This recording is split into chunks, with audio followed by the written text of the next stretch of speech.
It shows me on the meeting that we're like, you're live now. Oh yeah, me too. I have to check. Goddess. I got it. Got it. So yeah, so let's see. We'll jump on.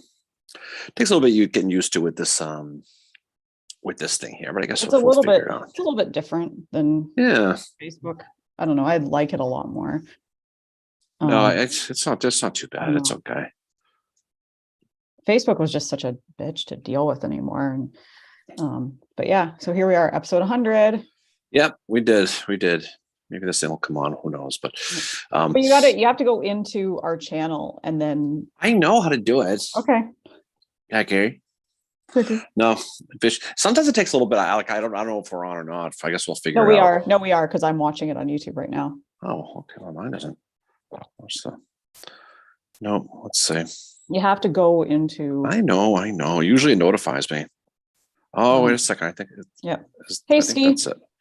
I think this is it here. Okay, I found it, Mary. Hey. Now, yeah. Hey, Jim. Hey, Barbara. Hey, Lynn.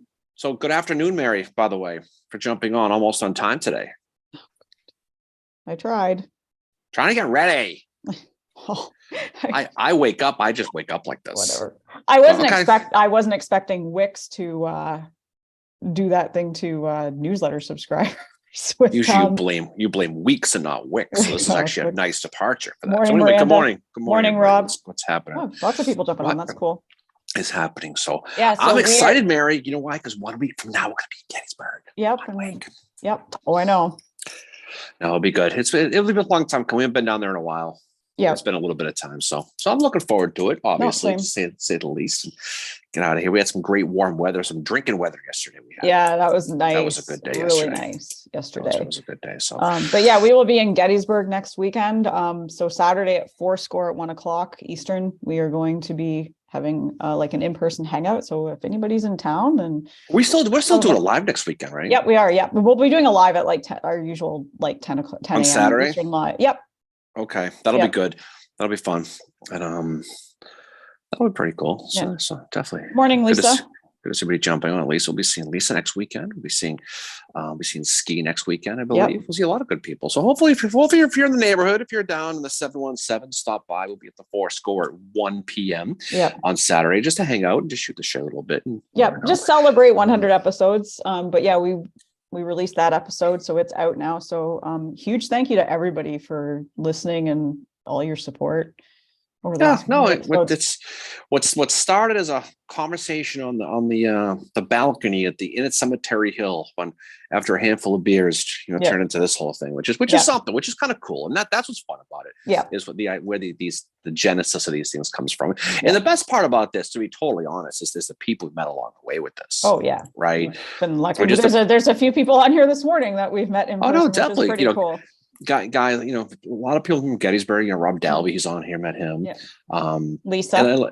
Lisa, obviously Ski, and a lot of people will come down. And we met a lot of good people like Mike at the Foursquare last year. Yeah. People like that, Denise Chain, Jack Chain, and a lot of people like that. So hopefully people can hang out with us and come down and just hang out and just whatever. And that'll be a good time. So good morning, Mike. Good morning, today? Jason. I'm good. Hanging in there today? Yep. Glad I got we got the episode edited and posted. So thanks again to Alex Rose for joining us for that. He's the author of Turn, but also the new Civil War book, The Lion and the Fox. Yeah, he was fun to have on because he was somebody. If you've listened to the episode and you've heard him speak, if you ever see V for Vendetta, he reminds me of V. Where he says a British accent, and he's very verbose and very colorful and very demonstrative, and he's got a great set of pipes, and the guy can talk. Yeah. And his story he wrote, The Lion and the Fox, about James Bullock and Thomas Dudley, that intrigue about the Confederates trying to set up that Confederate Navy out of Liverpool and everything the U.S. was trying to do to stop them from doing it. Yeah. And, and there's so much that went into that that you think about until you really study. And, you people here who were on this, everyone studies the Civil War and things like that. And for only a 4-year period, it's amazing of all the stuff that you can discover, all the new things and all the tangents and rabbit holes you can go down. Oh, when you study this.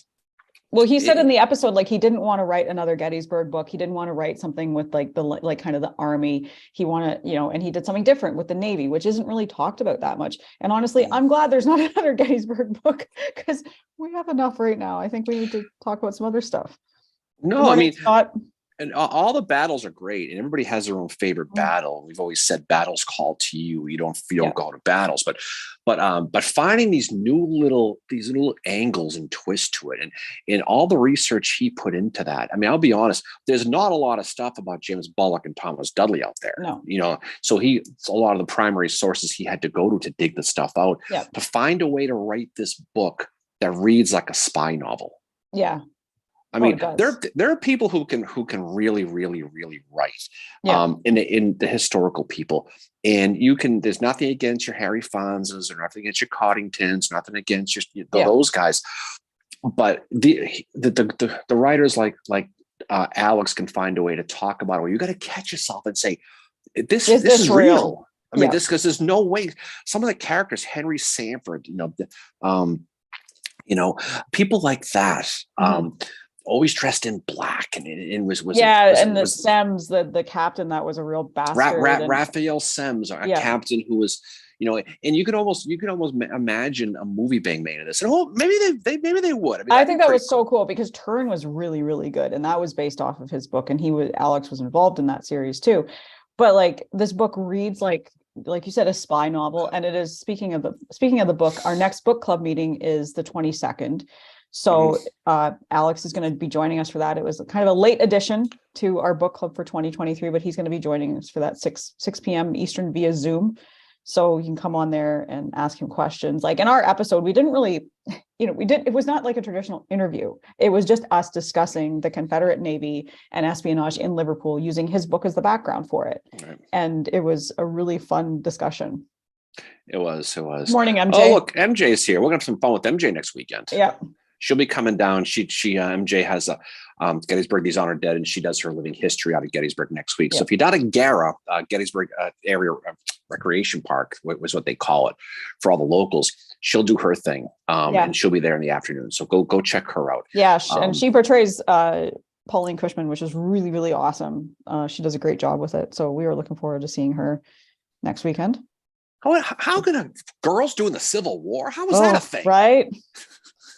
No, but definitely check her out though, because that's a lot of fun. And then you can come see us afterwards. That'd be cool too. So, we'll be at Foursquare for a few hours, and then we're going to be in town for the whole weekend. So, definitely a good time. Morning, David. Beth says she loves Turn. Yeah, Turn is. I don't know why. I just stopped watching it. I didn't finish it, so I need to rewatch it again. And you've never seen it before, but it's really good. It's the first few episodes. It's a little slow, so you have to kind of stick with it. But it was really good. And I'm not obviously, I don't know much about the Rev War at all. Never been really something that interested me, but I found myself, getting more interested now that I've moved here, because you're surrounded by Rev War. Beth just said I should portray Sarah Edmonds. Actually, that is my plan when I'm done grad school. I'm gonna like look into portraying Sarah Edmonds and telling her story, because I mean, she's also a Canadian, which is pretty cool. But yeah, she was a female that disguised herself as a male, also became a nurse. And she was like, her story, we talked about it last year. Her story, she was very respected by the men in her, the company that she was with. Like, they all respected her. And I guess like when they found out she was a female, some of them weren't surprised. They started looking back at like, oh yeah, now this makes sense. Like, she's got kind of a higher pitched voice and all this other stuff. And, but they really respected her, I think, as a soldier, because she was just as good as them. And then her son went into the army, because he said, that's what my mom did. So that's pretty cool. She's a very, like Pauline Cushman, she's this very kind of strong female in the Civil War, and they both do some pretty interesting things in their life. Yeah, and there's so many good stories like that. I mean, Sarah Edmonds, obviously, Pauline Cushman, and even the Confederate side, people like Belle Boyd and Sarah Greenhow. I mean, there's so many cool people. We're going to talk about that. And MJ is going to be on with us. Yes, well, we have to check with her. If we got to pick a date, so I think because we'd like to have MJ on. Over beers over at the mine next week, and MJ, we got to hammer on a date to have you on and talk about that, because we're going to do that during the Women's History Month and all that stuff. So we'll have some fun with her with that. Hey, Gentili, he's on here. David was wondering, what ship is it behind me again? Is that the Florida? That's the or the Alabama? Turn around for a second. I can't see you. I believe that is the Florida, the CSS Florida. Yeah. So that was, it's tough to say because it's enough, because there's two. There's the Alabama and the Florida, and these are the ones that were built, with Charles Prelot. If you heard the episode or read the book, this was part of the boats that were used for that second phase of that naval plan. Yeah. And those boats were used to attack the Union merchant vessels and just kind of wreak havoc and Beetlejuice the Atlantic Ocean and just force Lincoln to pull some of the boats, which he didn't have a lot, from the Union blockade to go chase these two boats down. And so it's a fascinating study. And this is where Raphael Semmes and those guys would come involved. And these aren't the ironclads. These will come later on. So, but that's a good story too. And so that's what that was. So, David said that turn was good, but they did Simcoe dirty in the show. Yeah, Simcoe is a bastard. No. He ends up going up to Canada at some point too. Considering I grew up here, I never got into the Revolutionary War that much. I was always a Civil War guy.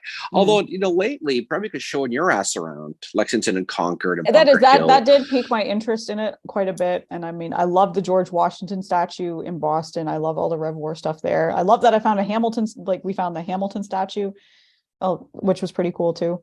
It was embarrassing. He kept yelling, "Sing, sing," and he wouldn't. It was weird, but we got through it. But no, but guys like Joseph Warren and people like that, Samuel Adams, people like that. So there's obviously a ton of history. I just never could. I mean, I got my ass dragged to Lexington, Battle Green, and when I was at the 5-6-year-old there on school field trips and Plymouth Rock down the hill here. So I never got into the local history as much as I probably should have.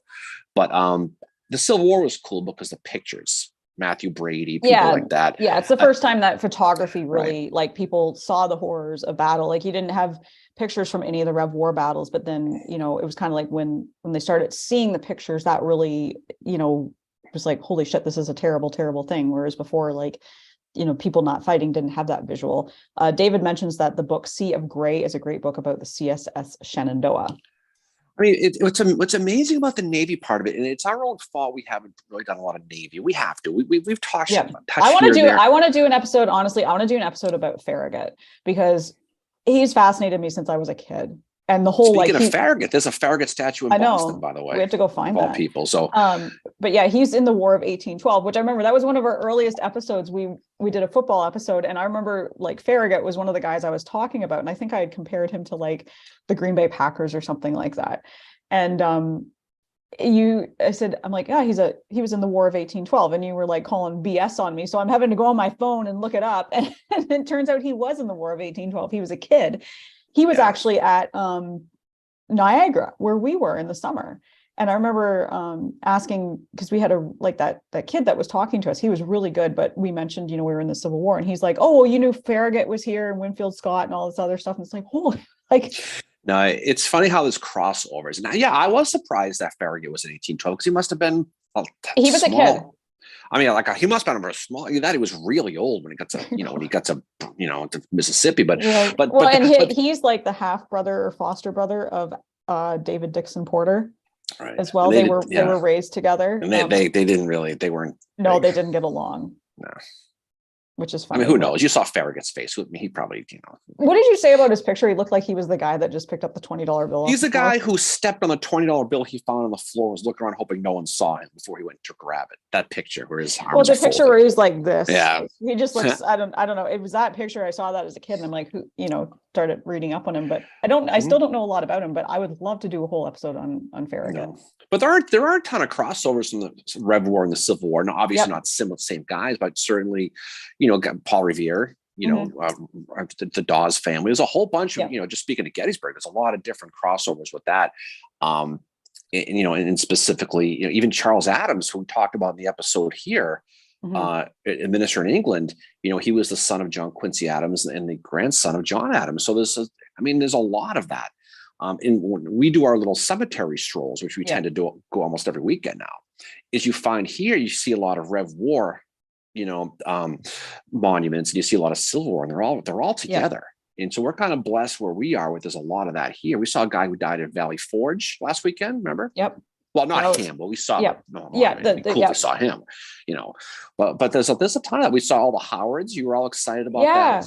that was something we didn't. So we went to just to explore some of the more haunted areas of the area that we live in New England, and like, so we found them, and then we drove by a cemetery and we are like, well, let's go in here. It turned out it had a lot of Howards in it, and they are like kind of like Howard's aunts and uncles, I think, ancestors and all that. But Howard was direct descendant of one of the people who came over on the Mayflower. And then his grandfather was born in Plymouth, and he ended up moving to Leeds, Maine, and that's how Howard turns out to be in Leeds, Maine. Yeah. No, that's what it is. And it's just neat to see how the generations. Because we saw, the Howards over here in Bridgewater, and then we saw them up in Maine. We saw all over the place, and it's too bad your boy isn't buried. He's buried in Vermont, which is kind of a haul going to Burlington. But we'll get out there. But that's well, he's buried there because of his kid. Miranda said, Darren, your feelings on being dragged to Rev War sites is my childhood with Abe Lincoln. Yeah, growing up in that area, of course you would get dragged to Abe Lincoln stuff. That must have been something. Well, I mean, I grew up in a city of Waltham, which is pretty cool. That's Nathaniel Banks' hometown. So we would get, where we came a lot was here to, ironically, Plymouth Rock. And I hated that because now we walk by it almost every single day, but little things like that. But I think, my father used to take me to the reenactments on April 19th at Lexington Battle Green. And that was cool, seeing that stuff. But I never got into it. Although the uniforms, the British wore, they were fire. You can't beat that. I have a friend of mine. Her son is a reenactor for the Rev War, and he portrays a British guy. And he's really, really into it. He's probably 18, so good for her to get him into the history. She's always giving me shit saying I need to focus on Rev War. I'm like, oh god, it really bothers me when people are like, why do you study that? You should study this. It's like, I don't know how many times I've been told, you're Canadian, you should study Canadian history. It doesn't interest me. The one area I'm interested in is the Quebec referendum in 1970, the FLQ crisis, because I see a lot of parallels with Quebec with, kind of the secession and all that. And that's a fascinating area. But I also like to study the whole connection to the Civil War. And it's funny, we had to laugh when Alex mentions in his book that, after all this shit had went down with the spies and the Navy and all that, that one of the things on the chopping block to kind of make amends was Canada. I mean, like, the U.S. was like, could you just give me Canada? I mean, the boat behind you there, was one of the Alabama, the Florida. There was a whole bunch of Shenandoah. There was a bunch of ships that just wreaked havoc on U.S. merchants. And when the war ended, the U.S. is like, you're going to pay up here, England, because you for what you did. And one of the things that the Union said was, give us Canada and we'll call it even. And they said no. They must have foretold a Wayne Gretzky down the road or something, because I don't know why they said no, but instead they got $15 million. But there was a lot of that, and despite what some so we people were worth $15 million. That's it. Yeah, but it's like Canadian money. It's probably worth like $12. But despite what some historian types say about from Canada who think that's wrong, that is true. That is true. Yeah, it is. No, I've been to Canada. I know how many times the last month? 2 times. I've been there twice in the last 6 months. No, but seriously, but it's an interesting part of the history that we don't really talk about. We also don't really discuss the soldiers that, the men that were just like, I'm going to go fight in the Civil War. And Sarah Edmonds, she's a Canadian, and she was trying to get away from a very bad situation. Like, her father was trying to put her into this arranged marriage. She wanted nothing to do with it. So she pulled out her F this card and was like, I'm going to go to the US and I'm going to be a soldier. And if you read her, like, what she wrote, she was very patriotic, and, she's not even born there, but it's a part of the Canadian history that we don't talk about. And I wish we did, because I think it factors into why we became a country, and how it happened, and just the kind of the close relationship we've always had. But, you have these soldiers that are going over to fight in another country, but also the ties to Britain and the neutrality, and how they're neutral, but not really, because they're tied. And, some of the blockade runners were going up to like Nova Scotia. So we had a hand in the war, which I find very interesting. Well, it's funny. I'm just reading some of the comments here, because I'm going to do that today. I'm going to read a little bit here. Yeah, those are great comments. Well, Beth talks about this 5 degrees of separation with Ken Bacon. She's absolutely right. It was cool that day we went to go find Wheeler's grave here in Plymouth. Yeah. Who was the great grandfather of Francis Barlow. Yep. and he's right around the corner. I mean, Yeah. Andrew was all excited about that Oh picture. yeah, So AQ. Yeah, she loves and so Barlow. you've got Barlow's great grandfather here. You've got Mhm. Howard's great grandfather the other direction, a few miles Yep. up the road. It's funny how everything kind of comes together. You know what I mean? Which Mhm. is neat though, because it when you and I know you and I do this. I know I'm sure some other people do this too. Who knows? Maybe we're just strange. But we'll go to a grave area, a cemetery, and we'll Yeah. find a GAR location, Mhm. and then you'll go on the Sailors and Soldiers database and you'll Yeah. find it and find its whole history. And it's amazing sometimes. And what's cool about it is we're probably the only people who visit these people's graves Yeah. ever, right? And finding out their history and kind of bringing them back to life again a little bit. We said that to Alex the other day when we did the interview with him, the story with him, is what's great about the book and what's great about what a lot of people do, what you do with Howard and MJ does with Cushman and everybody else does with all these different people, is when you study these people and you're bringing them back to life again. Yeah. And the phrase living history is so true because you're giving a voice, because how many people on the average day are going to hear about Pauline Cushman or Sarah Edmonds or Francis Barlow or Charles Tilden or whoever you like. And that's what's cool about it Absolutely. is doing that. And you're really doing a service to these people by doing that, because otherwise their memories are lost. They really are. And that's the important thing. That's one of the things we wanted to do when we started this podcast, is to tell the stories, but also to tell the stories of the people in the battles that don't have voices, because, Gettysburg is definitely covered when it comes to podcasts. Like you have our friends over at Battle Gettysburg podcast, Jim and Eric, and you have Matt Callery and Veronica doing Addressing Gettysburg, and they cover that history so well. And then don't forget Mike. Oh yeah, Mike, exactly. Yes. My boy. Yeah, Mike Lentz, exactly. Him too. They're there and they're telling the story, and it's like both podcasts are awesome. But we branch out and we've done some stuff that isn't Gettysburg. Because like I said, we've done very little Gettysburg. We've done like the retreat. We've done, Winchester, like the battle around that, and some stuff about the campaign, but not really focused on an episode itself. No. I mean, it's my favorite battle. It's that battlefield that calls to me personally. But again, there's a lot of people who do Gettysburg, and there's a lot of people who do it right. And this honestly, what's good about this, it gives you an opportunity to study some of the obscure battles that you studied before, but didn't really focus on. Things like Pea Ridge and Cedar Creek and Stones River, and a lot of the ones that people know. That's what's cool about it. But Gettysburg is still my Gettysburg is still my favorite. Oh, it's my favorite too. It and Chickamauga. And it's funny, like I'm doing in my master's program, we have to make a library guide in one course, which is, kind of people could go onto a website and they could see, okay, I want to study this. What do I read? So I'm doing a library guide on the Battle of Chickamauga. And my professor, I was talking to her about it to get confirmation that it was okay. And she's like, I've never heard of that battle before. And I said, it's not one that is, it's not a Gettysburg. And it's funny when my professors, because students do Civil War projects all the time there, the one battle they always mention is Gettysburg. So I'm like, you know what, I'm going to do Chickamauga for this class, but then for my other class where I have to make like how you would build a collection of books, I'm doing that on Gettysburg. So I get to tie in my love of the Civil War with my getting my master's. And Lisa mentions, Nameless and Faceless, and that's what she does. She tells the story of the people that don't have the voice, and she does it very well through poetry. Like her poetry is amazing. And she's going to be on our book club in September with her new book that is coming out, I think, in the spring. So that's pretty cool. So she does that as well. Well, there's lots of ways to learn with this stuff, and there's lots of ways to appreciate it, and there's different angles you can go with. And and I like Lisa's style, the way she has that personal thing, which you're bringing up the emotional side of it, and then, which is really, her stuff is awesome.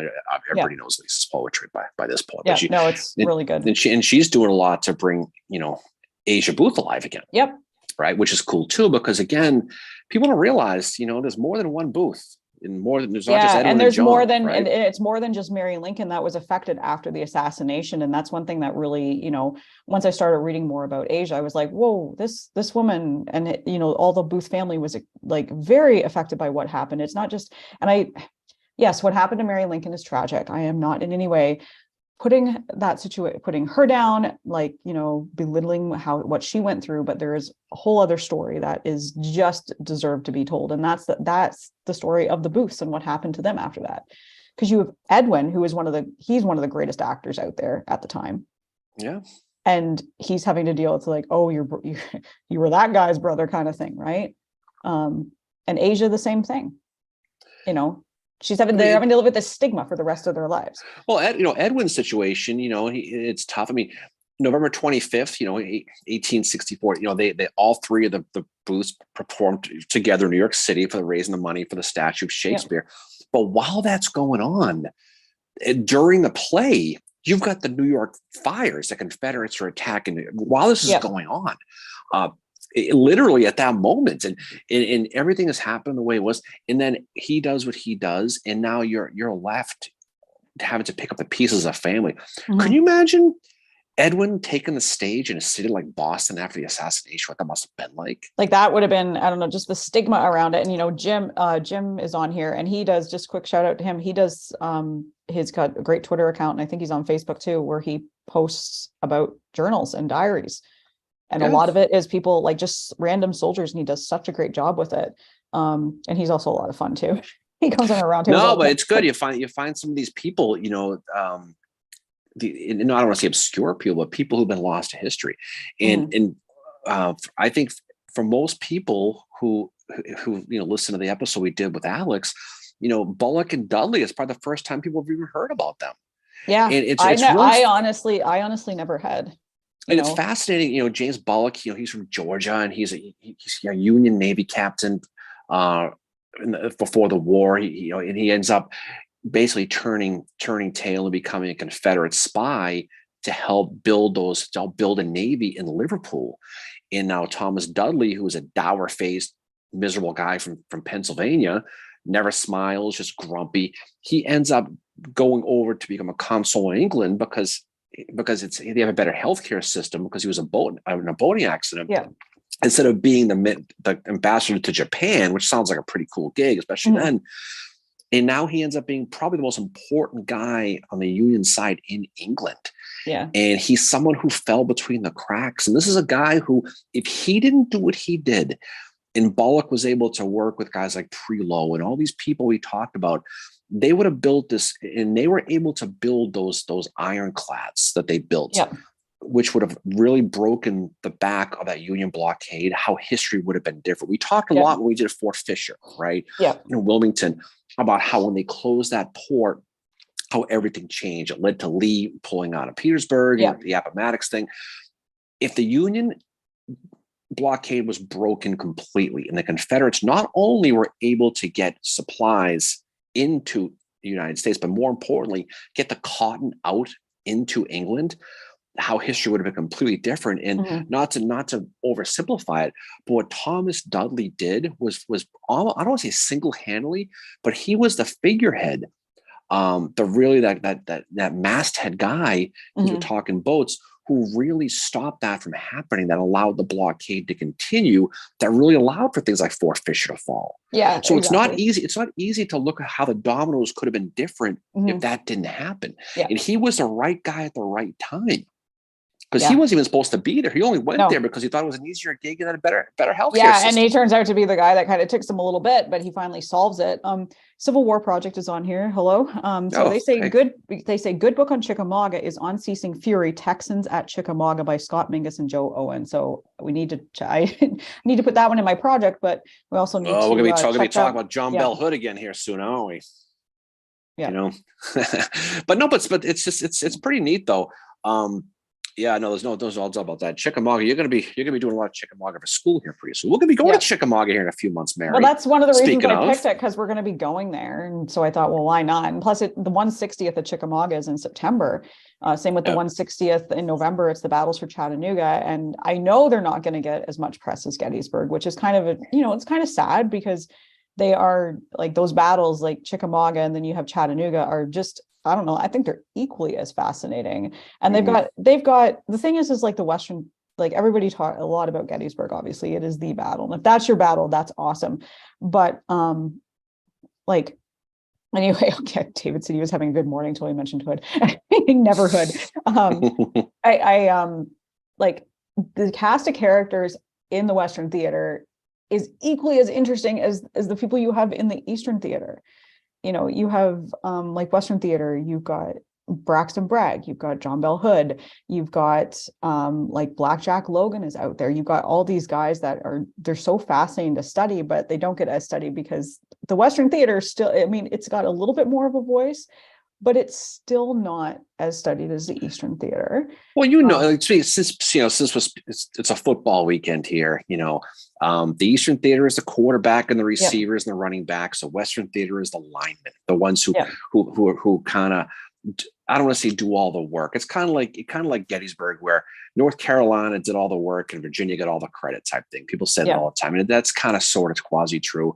But that's what the Western theater is. The Western theater is the one who they're going through the swamps, they're going through the woods. Yeah, the terrain is and they're fighting inch by inch. And where in the Eastern theater, you got the Jeb Stewarts, you got the Robert E. Lee's, you got the McClellans, you got the more of the flashy names. But for every one of those, you have somebody in the Western theater that it's kind of like they're equal.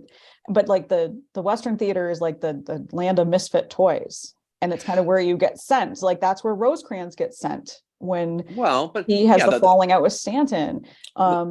And Longstreet goes out there for his time out. The political war was won in the East, but the actual war was won in the West. I mean, when Vicksburg falling, cutting the Confederacy in two, especially Mobile falling, New Orleans falling early, Nashville falling early.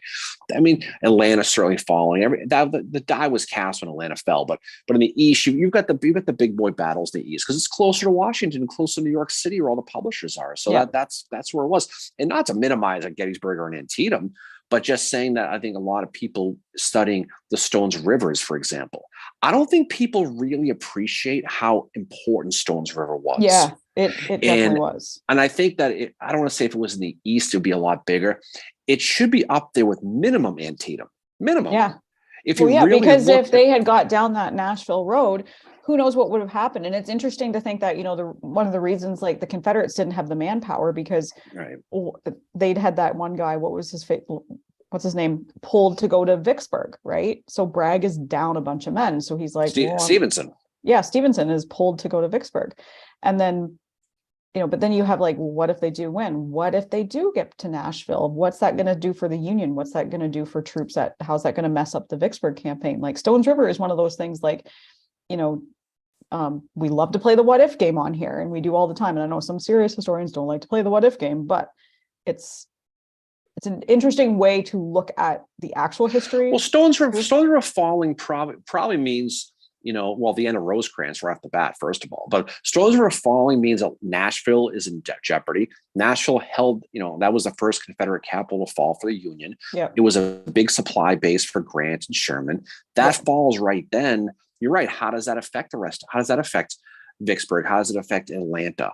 It puts that quagmire into that area of where it was. And Stones River, unfortunately, and Jim mentions this all the time when we do our roundtables, a lot of the battlefield is gone. Yeah. And he said he would love to go to the mall and give tours there. That was pretty fun. Jim actually mentions a book that he read, Andrew K. Dimer's Vigilance, the Life of William Sill, Father of the Underground Railroad. And he said that everyone knows Frederick Douglass, but no one's heard of William Still. Like, you can count on Jim for amazing book recommendations. Yeah, I mean, and that's where the rubber hits the road with this stuff, is when you read some of the other guys that you read about that aren't the top line people, right? Yeah. And that's what's neat about it. But studying and we've said this about a billion times, you study these smaller battles that lead to the bigger battles. I've said before, you cannot understand Gettysburg if you don't really understand Second Winchester. Yeah. And I know there are a lot of Gettysburg people on here, obviously,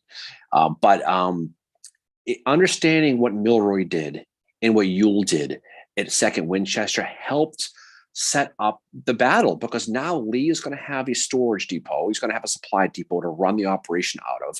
It's going to allow him to go into Pennsylvania to get those supplies back. And so Gettysburg, again, people don't like to hear this, but it was nothing more than a supply run. It really was.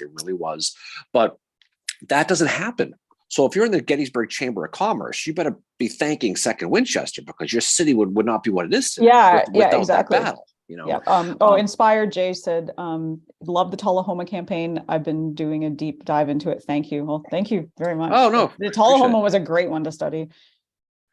Tullahoma, and again, Tullahoma is interesting because there's not a lot of battles to it. I mean, you've got the gaps, you've got Wilder and John Wilder's Lightning Brigade. You got that whole part of it. Yeah. But what you have is Rosecrans just driving towards Bragg and pushing them out. And Tullahoma, on a military campaign strategy, is up there with the absolute top American battle campaigns ever. Yeah. And people don't, you think of Civil War campaigns. I mean, the Civil War is honestly, it's a war of campaigns. That's all it really is. Anyway, but when you look at the actual campaigns that were done, you got to have Grant's Vicksburg, right? Especially in the lands of Bruinsburg, and with Grierson's raid, the horse soldiers, all that stuff. But then you have to look at Rosecrans, Tullahoma, and you got to look at Overland campaign. Those are really the big three. Now, you could look at Lee's Maryland campaign, which is right up there on the Confederate side up into Antietam. But that's what you have. You got those 22 Confederate armies, those 16 Union armies, all trying different campaigns to try to achieve that goal.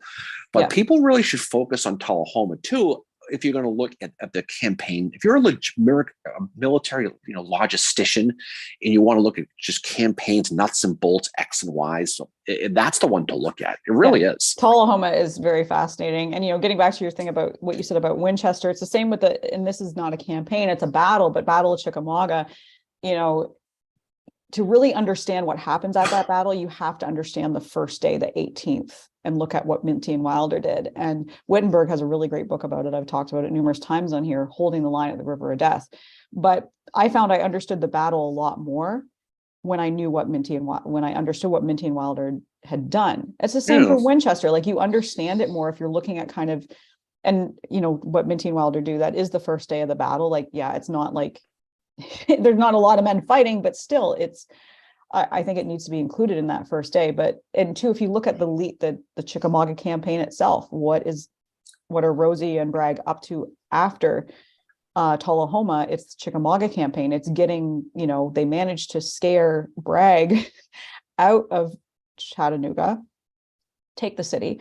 Rosecrans spreads his army out way too thin, and Thomas is like, oh no, we need to get everybody back here now. And Bragg's a lot closer than he realizes. And so then you start seeing the undoing of William Rosecrans, who's coming off this brilliant Tullahoma campaign. Is before we're going to get all waxing poetic on old Braxton Bragg here, a big reason why he won Chickamauga was because he got Longstreet and he got Hood, especially. I mean, that was a big part. And again, Longstreet's coming west because of the issues he's having with. He's having a timeout. He's getting sent into the corner. He's in timeout. But Longstreet's coming west, going, if I play my cards right, I'm going to get this Army of Tennessee. He wanted command because I think he knew what a shit show Bragg was, and he wanted command, and then he didn't get it, and he's finally like, fine, I want to go back east. That's exactly how we said it too, just with that voice. Yeah. Fine, I'm gonna go back. Jason mentions that he just watched the Ringgold Gap episode and he loved it. Thank you. That was a fun one to do too. Ringgold Gap is one of these, some people don't lump it into the battles for Chattanooga. I do, because it's fought around the same time. Well, it's like Bragg's going to Claiborne and saying, like, I need you to save the day again. I mean, that you can make an honest case that was the beginning of the March to the Sea, was Ringgold, right? Yep. Yeah, and that's again too, if you don't have Claiborne in your top three generals on the Confederate side, if not all the sides, look at Ringgold and you look at what he did. And again, this is a situation where Hooker was being Hooker, and he was attacking. He had a huge number advantage, and he's attacking piecemeal. But Claiborne's smart enough to hold those gaps that right in the middle there. And a guy like a David Ireland, his 137 New York is going to be kind of the one that really goes out and gets that biggest push into it before Claiborne's armies bought enough time for Bragg's supply trains to disappear. And if Hooker played his card right, or if it wasn't for Claiborne, the Army of Tennessee is probably cleaned up right there. Oh, big time. I think the part I like is where he's like, his men are like, can we fire now? Can we fire now? He's like, no, we have to wait. And then all of a sudden he's like, fire. He jumps up and he yells, fire! Just like that. I can't see the extremely introverted Patrick Clayburn doing that. Well, that's what they say he did, though. They say he jumped up and screamed when he, fire, and so when you think about it, between Clayburn and Rosecrans, who had the higher pitched voice when they yelled? That's a good one. That's a good one right there. It's pretty close, I think Clayburn too had the whole thing with like when he lost those teeth at Battle of Richmond, because apparently he had a lisp as well. So that must have been really interesting. Poor guy. I mean, you got to put Clayburn up there along with Lee and Jackson and John Brown Gordon is that top A-level list. But I mean, I don't think people look at Clayburn that way, but that's no, just I do. I have reasons. For a long time, but ever since, doing this podcast, we were talking this morning about how our opinions have changed about certain things. And, I went into it like having Clayburn as one of my favorite generals, but I wasn't really too sure like if he was the best the Confederates had, but after studying him, like in my opinion, he is in my opinion, since I've studied him more doing this podcast, he is the best the Confederates had. With apologies to Lee and those people. Jackson. I mean, Lee and Jackson are still amazing, but Clayburn. If I'm going top 3 Confederate generals, I'm going Clayburn 1, I'm going Gordon 2, and I'm going to go Jackson 3. That's my 1, 2, 3 in that order. And I don't think people realize how good Gordon was. Gordon for the most part was a guy who was relatively undefeated. I mean, Fort Stedman notwithstanding, and that really wasn't his fault, but he was a guy who he beat all the big boys. He beat Hancock. He routed the 11th Corps at Gettysburg. He did a real good job at Antietam at the Sunken Road. The problem with Gordon is his post-war. And I think, it was the politics, and he got into that swamp of American federal politics, right? Yeah. Where, he's going to be the senator from Georgia, and he's going to try to ride both sides of the fence. He's going to try to help get the Union troops out of those military districts, get them out. And he was successful in South Carolina, but he also wanted to help with Reconstruction and try to bring the country back to one. But you know what he does? He ultimately ends up, and this is where the controversy with him is you have, he's in Georgia and he's a senator, and he wants money. He ain't getting paid. He's getting $6,000 a year, and that isn't enough to pay for his salary or pay for the life he wants. So he agrees to drop out to take a job with a railroad company and make a bunch of money. And he's sort of in cahoots with the current governor named Alfred Colquitt. Remember him from the hero Battle of Olustee, right? Yeah. And they end up putting in Joseph Brown, who was the governor, during the Civil War, and he was hated. Mm-hmm. But so you have Gordon taking a job at the railroad, being replaced by Colquitt replaces him with Brown, and the whole thing just smelled, and it ended up with all kinds of think all the politics now that's going on. You're getting all of that back then about they're all in cahoots together and it's all corrupt. Yeah. And it took him a while to get out of that. He ends up being governor again, back to Georgia. But he's a fascinating guy in a lot of different ways to study. Mm-hmm. But you can hit him for his post-war politics, which is fair. Yeah. But you can't hit him for his wartime stuff. No, he's one of the best. And there's so Leonard's on here. Hey, Leonard. He said, congratulations on 100 episodes. So Jason said my favorite 3 Confederate States Generals are Clayburn, Gordon, and Billy Mahone. Hey, Kevin. And it's tough to, you know what though? Billy Mahone, I like him, but I think that I think Jason would admit that he didn't have a good time at Gettysburg, and Ambrose Wright would probably disagree with that top 3. Right. Anybody would disagree that if they're not on there. I'm just saying, Posey, Mahone probably aren't going to be showing up to the Ambrose Wright Gettysburg reunion anytime soon. But he's good though. There's no question about that. But it's nice. It's cool, so cool to see who people consider the best and why. It's really interesting because then you learn something about it. Leonard said Clayburn is clear number 2 after John S. Bowen. I'm not surprised. Freaking Bowen. I'm not surprised, Leonard. I'm not surprised. Hey, Leonard, we're doing trivia again next month, buddies. You better get your shit together. You lost that last one, if I remember correctly. We had the Leonard Curtis round one time. That was funny. Oh God, he's Leonard. Let's see. Oh, and inspired Jason on a core level. I agree, but I still think it's apples and oranges, Lee versus Clayburn. So it's interesting to see the opinions people have. David said Clayburn's the best. I absolutely agree with that. And yeah, definitely Gordon. I mean, yeah, politics aside, Gordon is, and the thing about Clayburn and Gordon, we discussed this many times, is, you know, they didn't have that. I mean, well, Clayburn was in the British Army, but they're not West Point graduates. No, I know. And he's right about that. The Apple. That's why I don't put Lee in my top 3, because it's a different type of thing. You know, Lee did a lot of good things. Very right guy at the right time. He's going to take June 1st, 1862. He's going to replace Johnson. He's going to flip that narrative from defensive to offensive, at least of the 7 days, and Rouse McClellan. But he also gets what's the phrase I'm looking for? He gets a lot of his mistakes covered up by his subordinates, his writers, specifically Marshall, right? Mm-hmm. And Jeb Stuart is one who unfortunately was the victim of that. But he's right, though. He's right, you know. But again, I love the fact that people can like a Billy Mahone, because it's rare. You know, somewhere there's an extra Billy Smith fan somewhere. Oh yeah, cool, well we found the Slocum fan, and Jason mentions that the 3 that he mentioned, including Billy Mahone, none of them, they didn't go to West Point. So that's really interesting. Frank says Jackson is Clayburn to the east. Absolutely. That's a lot of people think that, you know. Yeah, and David mentions West Point was mostly an engineering school back then in many ways, and that's true. Like, you look at the amount of engineers that came out of there. Like Mead is an engineer when he leaves West Point, and he helped build a lot of lighthouses. Yep. He helped complete the survey of Lake Huron, which is on the state side of it, which is really interesting. And that's something I read about in Tom Huntington's biography about General Meade, which is a really good, it's called Searching for George Gordon Meade. It is so good. I mean, we found him. He's in Philly. Yeah. Oh yeah, Meade. He's there. You can find out hard to find. That's right. We did see his hooker. Oh, look, Kevin's over at the library. Kevin, yeah, those lion statues, the 20th and the 2nd Massachusetts, are gorgeous. That little stairwell in the Boston BPL is Library, amazing. Oh my God, it's that, and the art that the one in Washington are my favorite libraries. But that entrance there with those lion statues, there's a really good Irish bar around the corner there, buddy. Since you're close, that I would highly suggest.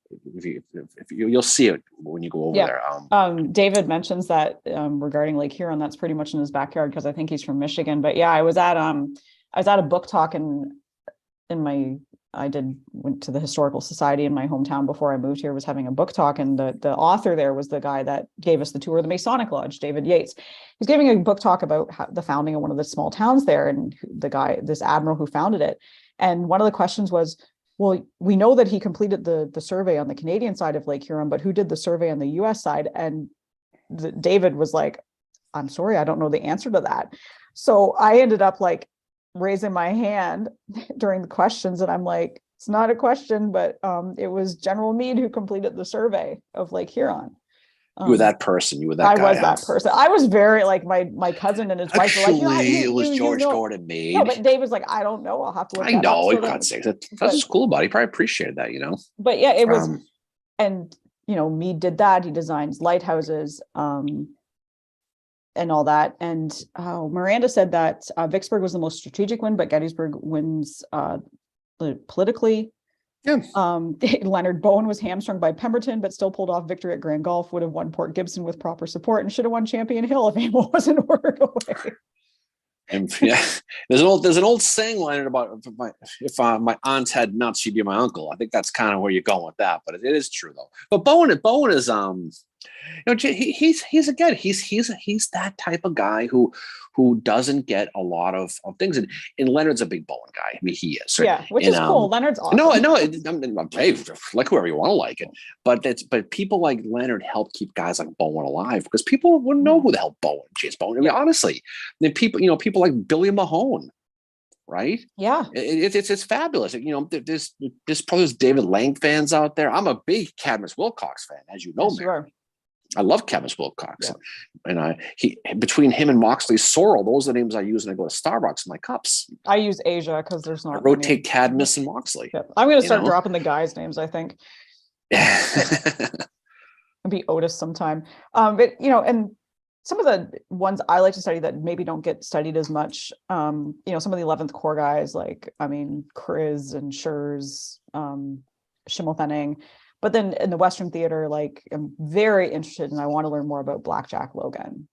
He's just such a fascinating character to me because, in his after battle report of Ezra Church, he does not mention Howard because he's so pissed off that he didn't get command. But Howard talks about like how bad he felt about kind of, he had this guilt over taking command. And when Sherman offers it to him, the first thing Howard says is, I think you should offer it to Hooker. And Sherman is like, no, we want Hooker gone.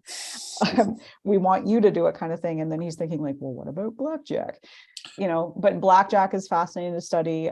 Minty, Wilder, all these other guys that just don't have that voice in history. But yeah, Blackjack is, I understand why Sherman didn't put him in charge because it's Blackjack. No, I mean you have to look at the big picture too. But yeah, that artwork at BPL is beautiful. Yeah, you can walk around. There's a really cool foyer that has a bunch of different religions in the ceiling, a bunch of frescoes, and it's a beautiful, beautiful place. It's hundreds and hundreds of years old. And, you could spend forever in Boston Public Library. It's absolutely amazing. It's beautiful there. David said that. Hello, good old Moxley. Jim says he uses Bushrod as his name at Starbucks. That's a good one. Leonard used Sherman at Chick-fil-A. And then, Inspired J said, I wish you would do an episode of the Battle of Schrute Farm. The thing about it is the Battle of Schrute Farms is a great episode for The Office, but the other one is when they do the Gettysburg one. And I got the hat right there. The DM does GB. Yeah. That episode, it was post Michael Scott, which kind of sucks because that's when it kind of went on jump the shark a little bit. But that episode is really, really good when they all go to Gettysburg. That's a fun. I definitely enjoyed that. So yeah, that's a good name to use though, Bushrod. Bushrod would have. He's one of the ones in researching this episode that we did the episode on alcohol in the Civil War. And for anyone who hasn't listened to it, what we did is we talked about kind of like alcohol in the Civil War, how it was treated, like, and that's when found out around the time Howard took over was when they cut the rations for alcohol, and the Germans blamed it on him. But he also didn't want them drinking either, so he probably would have done that anyway. And we also talked about kind of the party animals of the Civil War, who we thought, and you found out that you went into it thinking Bushrod must be a party animal. Turns out he's not. Well, I mean, it's true. I mean, you think about, if you were going to make an adult film of the Civil War, Bushrod Johnson and Sterling A.M. Wood would be the greatest names of all time, because that's what they're. But again, neither of them, especially Bushrod Johnson, partook in much of that. He wasn't part of that Butterfield, Sickles, Hooker group. The 30th Corps. He was part of the XXX Corps, and guys like Custer were, and you get this impression these guys were, were all over the place, but they really, really weren't. And that's what was funny when you look back at the pre-war stuff, and you read about guys like how Henry Heath were with Hancock. Right. Yeah, where, animals. Hancock was the good looking dude, sharp, going to the bars. And Heath was the wingman trying to just pick up the girls that Hancock didn't want. And he was the one, the bad influence. He was like so many people know. And this is Heath and Hancock. They'd be facing off each other at Gettysburg, places like that. But when you look at the personal connectors between these two, especially before, it's so fun. It's hilarious. It's pretty cool though. It is. Hey, Caleb. Caleb's on here. Caleb's on here. Congratulations, my man. Caleb's got a lot of life changes going on. So that's great to hear. So good for him. He will do very well with that. I can see now raising a child with Robert E. Lee and all the stuff that he'll do. But that's great. That kid's going to know the Civil War so well, which is really cool. Leonard said extra Billy Smith with 3 X's. Yeah, those weren't fence posts he's looking at, but that's pretty cool. Bad. But the one I did for that episode was Warren, who was like this huge party boy in New Orleans. His wingman was Humphreys, king of swearing in the Army of the Potomac. But Warren would write letters to his sister and be like, oh yeah, I hung out with this person, and this girl, and I can't remember her name, blah, blah, blah. He was like the Nikki Sixx. That's who you said he was like. Huge party animal. The other party Warren was, he Yeah. was. And so, I mean, you have to remember too, though, is you look at the, personifying these people, these are young guys. We're not talking about Winfield Scott, 400 pounds, old dudes, these are young guys in uniform. And you could imagine the like Winfield Scott Hancock was a rock star back in St. Louis, right? Yeah. When he went back there. And when in some of these guys who went, look at how George Meade was in Philly. Yeah. He was not what I would call a looker, Mary, right? No. But a lot of these people were just larger than life cult of personality people. And so you can see how a Butterfield would be looked at. And so but Custer was one that surprised you. He was very faithful to his wife all the way right to the end. Yeah, well, Bushrod surprised me too, because I don't know, I was going in on it based on the name. I'm like, that guy must have been a partier. But yeah, like Warren was the guy I picked. And then the one I would go back and pick now would be Hardy, because he was a fucking party animal. He was another one. And he was one who was trying to pull Claiborne into the dark side, where he'd be riding out with Claiborne and he'd be trying to pick up the women over there. And Claiborne would be like, no. And Claiborne, there was that one great story where Claiborne ran back to his tent and then Hardy went running over to him and, trying to say he cannon blocked him, and so but there's so many great stories like that when you read the primary sources, you read the diaries and you hear what these people say to each other. It's just fun. Yeah. It's just pretty funny, So we have a question from Mike, who's new to this. So welcome, Mike. But he's wondering what the Bang Barn is. So I guess we have to tell the story. Oh my God, the Bang Barn. That goes back to a long time ago. It's like one of our, I think it was in our first 10 Facebook Lives. We used to do this on Facebook Live, but we were talking about Sickles and how his wife had an affair with what's his Barton Key. Barton Key. Right. And how Barton Key would signal the wife to come out with him to this little shack they had in a shitty part of Washington, was he would put a red handkerchief on the door or something. He walked by Lafayette Square and he'd wave the handkerchief. And that was the code, and you said that was the code to go to the Bang Barn. We call it the Bang Barn, where he took her, this little shack, to hook up with her. And so, and that phrase just kind of stuck. It did. And it's on our logo, which our listener Allie B designed for us, which is really awesome. And it just kind of took off from there. And it's just this you'll notice that every little meme picture we do has a barn in it, whether it be the logo or a barn. And that's where it comes from. And it's come into we put it into, what was it? Our episode about Lookout Mountain. You called it. It's right there. Yeah. That's our logo. But our episode about Lookout Mountain, you called it the Sky Barn. Yeah, it was just an inside joke with Sickles, and then we would say any of these party boy guys. We're going to the Bang Barn where it came from. But that's where it's nothing more than that. But that's where it comes from. Yeah, MJ said my innocence has ruined. Yeah, poor MJ. Sorry to ruin her innocence today on February of 2023. But that's pretty funny. Jason was wondering too, because he's new, and then Jim said, "Don't forget the Ass Factory." Yeah, gosh, there's a reason why there's an E on these episodes, Mary, and a lot of it's because of you. But that's where it all comes from. It was pretty funny. Oh, have a good day, Leonard. Thanks. Bye, Leonard. By.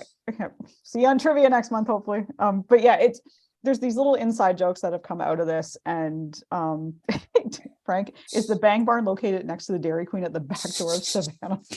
Yes. People pay attention to us way more than I think we do. Well, the Savannah thing is another one of these inside jokes. We will say somebody got Savannah'd, and that's because when we were recording, we did a couple episodes on Sherman's March to the Sea, and you said in that episode, you were like, and then he's at the back door of Savannah, and you kind of pause and you're like, as I say that, it sounds terrible. And it's just one of those stupid things. But it's funny as one will want us. And that's pretty funny. But the Bang Barn thing was fun though, because that was it just turned into a thing. It just did. But Allie, we haven't seen Allie. I don't know what the hell Allie Phillips is, but she drew our logo. She did that for us, and this is going back to 2020 now, I think it is, right? So it's a few years now going back now, but But that's where that came from. But there you go. So Frank that's where Frank wants to know about the Rosewoods clown. Well, there's 100th episode. We could kind of talk about reminisce a little bit. But one day I was in Gettysburg and I was looking for Fuller's monument. And anybody who knows Henry Fuller's monument he was killed in the Rosewoods. So if you go back to where you go back with we're like I'm trying to think exactly where it is. So if you look. If you're making the loop around and you get just past the wheat field, and you stop there, you take a left, and you go through the woods. You go find the Fuller Monument, and it's one of those things. It's a great find for the Gettysburg nerds, the capital G Gettysburg nerds. Go find the Fuller Monument because it's hard to find, and it's just one of those little things to go find. So one day I was looking for it, and I had Mary on the phone. And we were trying to find it with our friend Bill, and I don't know who else was with us. It was just Bill.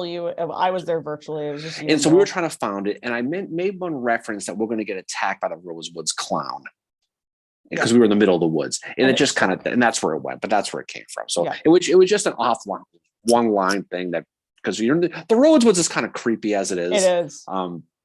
And so if you go out there and you look for that monument, you're in the middle of nowhere, and so we're going to get attacked by the Rosewoods clown. But that's all it is. There's nothing more than that, unfortunately. Yeah. But it's just one of those things. It's kind of an inside joke with Mary. We say in the podcast once in a while, just to throw back to the good old days, Yeah, but that's where the Bang Barn was an inside joke that kind of took off and became part of the podcast, and then other stuff too. But so this, when we say someone got Savannah'd, it's just like. It goes back to that episode about the March to the Sea. When you said, as I say that, it sounds terrible. Oh, sorry. I said he's going to attack Savannah from the backside or something like that. He's going to go in the back door. And I said that as soon as I said it, because 90% of the episodes aren't really scripted. It's just, we just have outlines. We just talk about it and just, and I said that.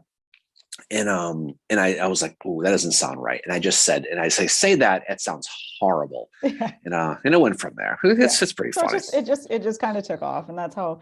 Yeah, we don't script these episodes. We just kind of have our notes. So any jokes that are in them are just like half the time we can't remember what we like. We're just recording, and you listen to the episode. It's like, wow. That reminds me, Mary. I have to commend you for not swearing with Alex last week. I've never sworn with a guest.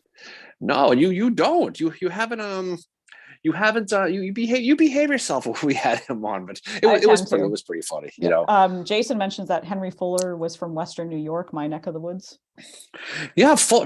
And anybody who goes to, if you go to Gettysburg, especially if you're going this time of year, okay, if you're going off season when the bugs and the bushes and those little sticky friggin' things on the bushes are, and the snakes, oh God, go find the Fuller Monument and go behind the 20th Indiana, the Wheeler statue, and go down. You can go find that cauldron where those Arkansas guys would have attacked up, and you can only really go there off season.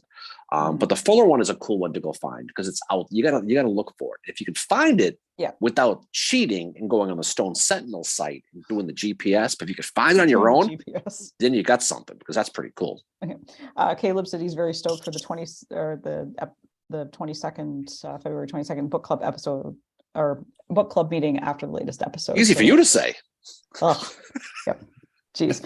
In all seriousness, if you guys want to come on and just hear a dude talk, the type of guy you would pay to read the phone book. He's got this. I'm telling you, if you've ever seen V for Vendetta, and the main character with the mask, the way he talks, that's Alex Rose. He talks with this British accent, and he just talks beautifully. It's like talking to Shakespeare, and he's talking about the Civil War, and you sit there and you're like, oh my God. And he's going to be on with the book club talking about his book. And he's got so much. This is a guy who's written books on World War II. He's written books on the Rev War, Gettysburg. This one. He's kind of a jack of all trades, but he knows his stuff. But he's just very verbose and very easy to listen to. I bet you that's the best one we've done. And nothing against them. No. Lisa was on; she was great. Yeah, but he's a guy that he really, really tells the story. He's a great storyteller. Yeah, it was definitely in my top 10 episodes that we've done, probably my top 5. I mean, favorite one that it's just been like you and I was probably Franklin, Stones River. There's been so many that we've recorded, but definitely Franklin. Franklin was honestly, it was one that I had a tough time editing it. Not because of there was any issues, there was no sound issues, but it was because of the content. It's such a it's that battle that you kind of stop and you're like, holy shit, this is horrific. So it was more of like probably one of the like more emotional ones to edit, I think, just before that reason, like hearing the stories we were telling and all that. And yeah, like I said, Stones River, love that one. Mud March as well. And our episodes about McClellan.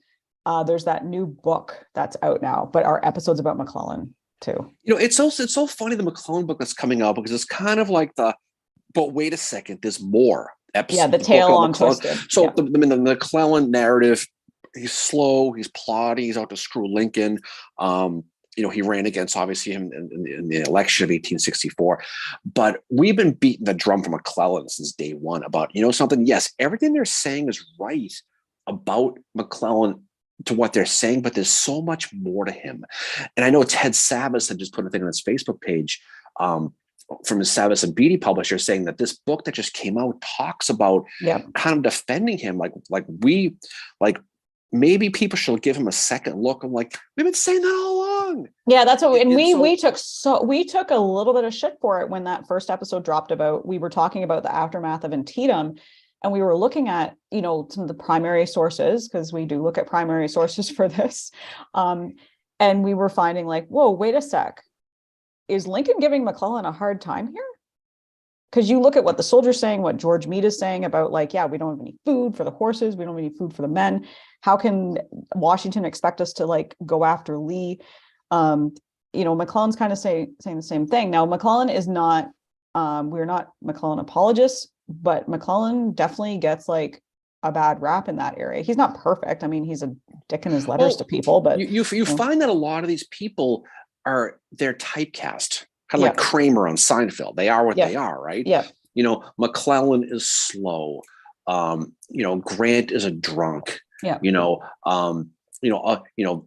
Bragg is incompetent. But then as you study these and you realize it, you realize there's so much more. And then the McClellan narrative I never got, because I didn't study McClellan, but back in the day, but I read a lot about him, more so than I probably should have, because I never got the 191 hate. I never got the post Antietam hate. Because Magruder pantsed him at Yorktown. He's got that. He owns that. But you got to remember too, this is a guy who had Richmond in his sights, and at the last minute, because Jackson had fought at Kernstown, Lincoln pulls Irvin McDowell's division away from him without telling him to send him in the valley. Now he's down a division. So now guess what happens? Seven Pines, Johnson gets shot. Here comes Robert E. Lee, who goes on the offensive at the very moment McClellan's troops are lower numbers, and he gets driven. And it's the 7 days. And you've got Malvern Hill. You got all that stuff. But you don't look at the fact that he was fighting that battle with one arm tied behind his leg, between his arm with that, right? Yeah. Between behind his back. And those are the things that when you look at and you go, shit, Order 191, he was getting reports from the White House, from Washington, that there was 200,000 plus Confederate troops waiting to attack him. Yeah. And so he better watch his ass. And so then there's that narrative that 191, that he sat on those plans for 16 hours. Yep. And that comes from Stephen Sears and a false report from Nathan Kimball that got debunked back in the 1860s. So there's a lot that goes into him. So I'm looking forward to reading that book, because I think it's going to be selling to our side of the street here a little bit with McClellan. Yeah. It's nice to see a book that is like kind of challenging the old narrative. And it's good to see that happening, because, whether people agree with it or not, it's an opinion and it's an interpretation of the historical record. But when you look at the reason we have the narrative we do in 191 is Stephen Sears, because he went to Kimball for his source, and the Kimball thing was debunked. There's no way McClellan sat on that order for 16 hours. The Kimball thing was debunked almost in real time. Yeah. That's the thing about it but again, that is a source. But again, it doesn't explain the fact that, there was South Mountain happened so quickly. And guys like Gibbon and the Iron Brigade are attacking the Confederates pretty quickly if there was a 16-hour gap. And not going to sit here and tell you McClellan's the greatest thing since He's canned beer, not. because he's not. But he's not this in the same. He's in the same vein as Dan Sickles, right? Mhm. Where he's not this guy who is completely a disaster. Because if you accentuate just the negative and ignore the positive, you're kind of turning a blind eye to history with this. Yeah. And that's the shame with it. And so this book, I think, is going to go in that direction. But I do find it fascinating that people are kind of taking another look at him, because we've been beating that drum forever. Yeah, I think it's great. And, we have one of our listeners, and she comes on our roundtables, Shanna. She's so into McClellan. She's another one who's like, you do you kind of thing. Like, it's awesome to see how interested she is. And I know she does a lot of research about him. But she's kind of this voice for him. She really likes him. And I think that's really awesome that she does. Well, never feel ashamed of liking who you like, whoever the hell. It doesn't, at the end of the day, does it really friggin' matter? Honestly, these guys been dead 100 years. If somebody likes Forrest, not whatever, like Forrest, it doesn't friggin' matter. But just open, look at the big picture, do a full 360 view on any of these guys, both Confederate or Northern, because no one's your opinion is never wrong. It's your friggin' opinion. Yeah, it's how you're looking at the evidence, and as long as you're looking at it in a 360 view and you kind of don't fall in love with your subject matter, then study who you study, like who you like, and just be a voice for them. And I mean, God, Howard's my favorite. I don't think he's the greatest Union general. He's not. But to me, he's a fascinating study. He's a very interesting person. And he's this guy that kind of nobody knows really what happens to him after Gettysburg. And that's one of the things that fascinated me about him was okay, this guy seems to drift into obscurity. But then you find out he's got a whole thing in the Western Theater. He's got the Freedmen's Bureau. He's got some not great stuff after the war too, like any of them. But the thing about going back to McClellan real quick, there's this natural belief that McClellan wins the 64 election, the war is over. And that's not a guarantee either. He was running on that. I don't know if you know this, Mary. Politicians aren't always honest, right? So who the hell knows what his grand plan was? But that's part of it, though. Yeah, but McClellan is interesting to see kind of the hits we took over that.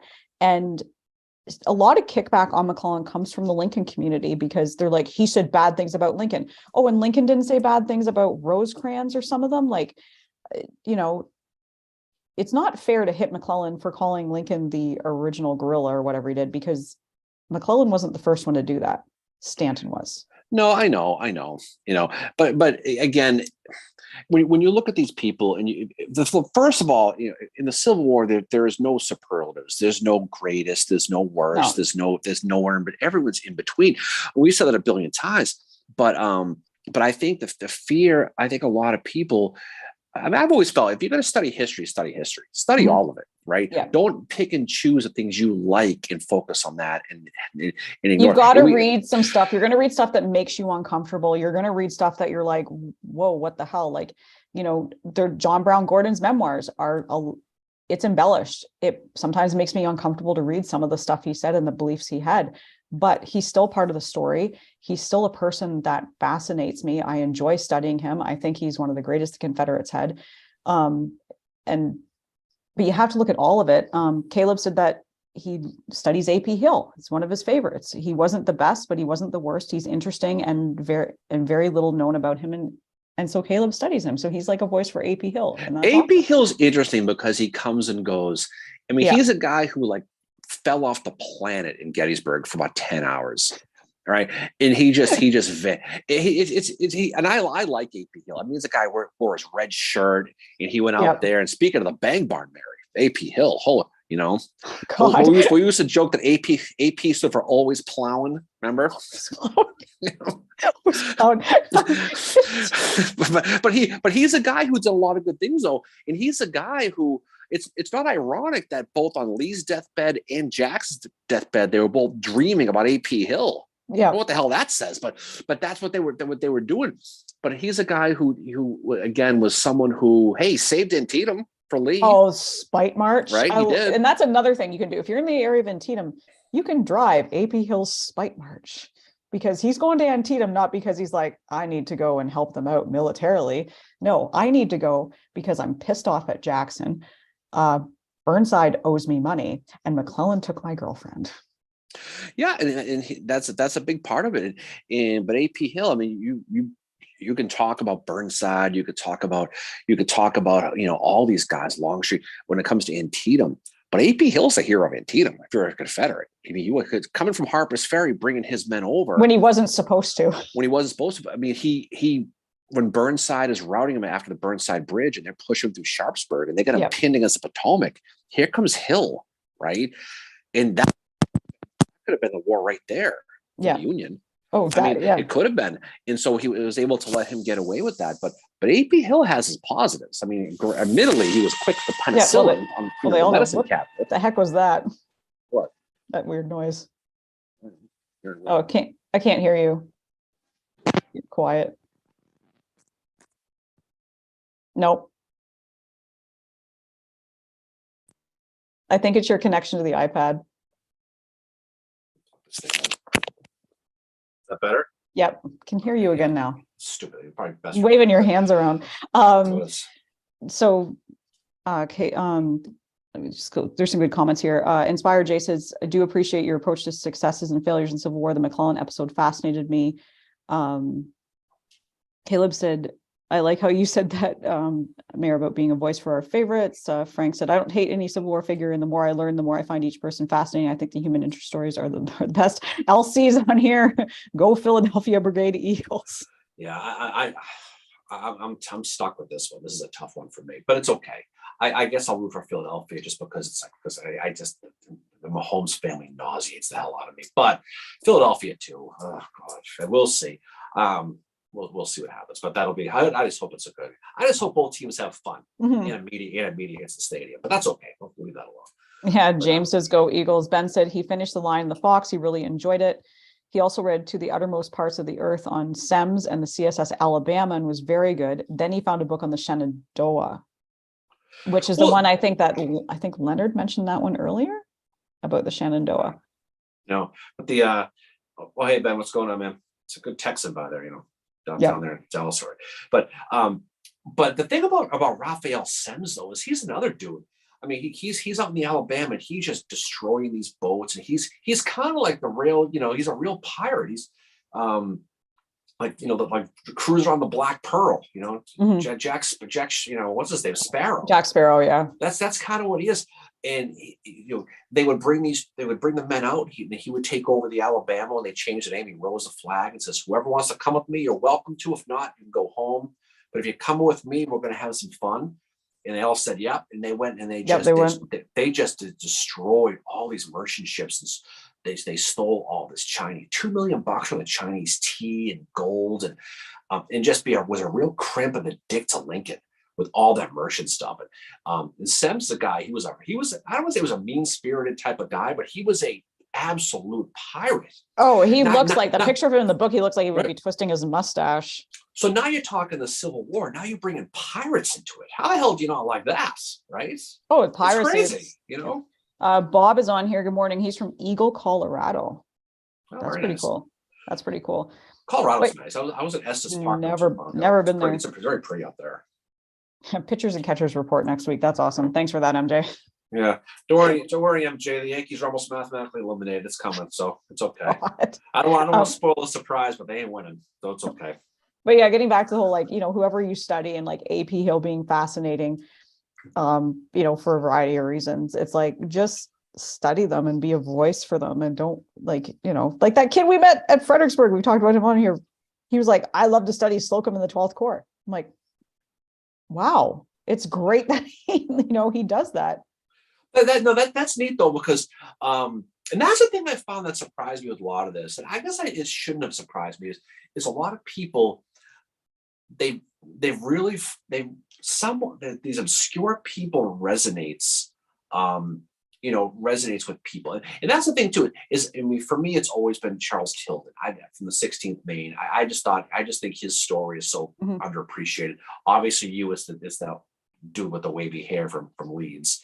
But Howard. you used to be a Sherman girl, though. I remember that. I was really into Sherman for a long time. And then around the time we started doing the podcast and around the time I met you, I started, reading a little bit more about Howard. And I was like, oh, I want to know more about this guy. And then, and the reason I found him was obviously because, the connection to the March to the Sea and all that too. But I knew he'd been at Gettysburg, didn't know a lot about him. And I had this opinion like, oh yeah, this is the dude that got fucking routed at Chancellorsville. He's not very good at Gettysburg. I had that opinion, and my opinion has since changed. I think he had things very under control at East Cemetery Hill. Yes, he made mistakes at Chancellorsville, but I'm sorry, I don't care who you are. You're getting routed in that position by Jackson. But yeah, and I not really turned away from Sherman, but I was like, what, Sherman's got a voice in history, but I also started reading more stuff and thinking, what, Sherman is he's been done. I want to focus on somebody else. And I found Howard way more fascinating to study. No, like I get it. And Sherman's a guy, he brings out your emotion one way or the other, depending on it. A lot of it's what I find fascinating about Sherman is the emotion that comes out on both sides towards him. And the thing that gets me is you don't see that you do in some ways see it towards somebody like Sheridan, who what Sheridan did in the Valley was just as bad, if not worse. Again, way to end the war. But like Sherman just brings out all this emotion still, hearing his name. No, there's a lot of that though, and like anything else, and this is not exactly rocket science, but the more you study, the more you appreciate, or the more you understand with the stuff. And look, not every studies of Civil War is at the level of people here on this podcast. No, we've learned so much from our listeners, and we met so many cool people. Got to say hi to Bjorn from Abraham Lincoln Bookshop. He's on here right now. So he said, nerds, Chris Bryan just published a history of the 12th Corps from Cedar Mountain to Antietam. No Slocum, but lots of great stories about AOP outcasts. That's very cool. Book about the 12th Corps. That's really cool. And yeah, if you're looking for, Bjorn, Abraham Lincoln Bookshop, if you find yourself in Chicago, definitely go visit there because that place is amazing. If you want the answer to why Ewell didn't take that hill, the answer is 12th Corps. It's as simple as that. You didn't take that hill. That's it. I'm sorry. It's not him being timid. It's not so and so. It's not Lee not resetting. It's the 12. It's the spec of the 12th Corps. That's the end of the day with that. You know who is very matter of fact about that is Troy Harmon at Gettysburg for Troy. Is get him going about why that he'll just point blank 12th Corps, done deal. What else you got? And he's right about that because it's easy to look back 150 years, actually 160 years now, in microscope this stuff. When you realize in real time, it's amazing. They have to like think on their feet, and they have lack of sleep. Like Rosecrans at Chickamauga, not only is he dealing with lack of sleep, he's my opinion, he had PTSD. But you look at General Meade at Gettysburg, and he's like getting no sleep. He's catching a nap here and there. Jason said that he's reading Meade at Gettysburg. David said that he really enjoyed that book, Retreat from Gettysburg, and his book about the Gettysburg rebels. We love Kent Masterson Brown. He's awesome. No, I've said a million times, his Retreat from Gettysburg is the best book ever written about Gettysburg. I mean, I'm talking about all the big boys, Trudeau, Fonz, Cottington, Sear, all of them. His book, and he taught because the retreat is the story. It really is. If you take his Meade at Gettysburg book, this one, and the Retreat from Gettysburg, put them together, he talks about the entire thing. Yeah. Because where the battle was won was heading into it, and where was won in the Confederacy was heading out of it. So depending on what side of the coin you like, I mean, you can read, and we've said this on this thing a million times. What Lee did at Gettysburg, his retreat, I think, along with Chancellorsville, is the greatest things he did in the Civil War. I agree. As far as because when you think about the fact that you've got to liberate 10 Confederate hospitals, you got to get all 40 miles of supply wagon, which was your goal going into this battle, to get them across after getting defeated in the battle. Oh, by the way, it's freaking pouring out. You got to do that. It's a miracle he pulled off, because that would have been endgame for Lee. That would have been it. And so it's one of those things you really study. And Kent is we've had him on here a few times, and he's really cool. And he's like having your grandfather on who fought in the battle. It's like he talks about it like he was there, And just really quick, speaking of Gettysburg, James asked if we're going to be there in July for the anniversary. I think it's the anniversary. Yes, we are. We are. Caleb's going to be there too, so Caleb said can't wait to meet us. So that's we'll pretty do awesome. a thing. We'll do a Fourscore mission for that, and that'll be cool too. And we'll have the weather will be a little bit warmer. Actually, probably 1,000 degrees down there, but it'll be nice. And we'll definitely do a get together for that. That'll be a good time. Just talk Civil War shit. And, Union and Confederate. Well, bring your knowledge. Bring your beer appetite. We just want to hang out and talk about the Civil War. Jim mentions he's finishing up David Blight's masterpiece of biography on Frederick Douglass. Frank said, but Trimble said we could have taken that hill. Source, Gettysburg, 1993. Oh, Trimble, poor Trimble. He's lucky he got, Trimble, it's funny, the picture you always post of these lives, so is us at Trimble's grave. Yeah, which is one of my favorite pictures of us. Right? And that was one of my, that and Joseph E. Johnson's grave, and also obviously where John Wilkes Booth is in Asia Booth.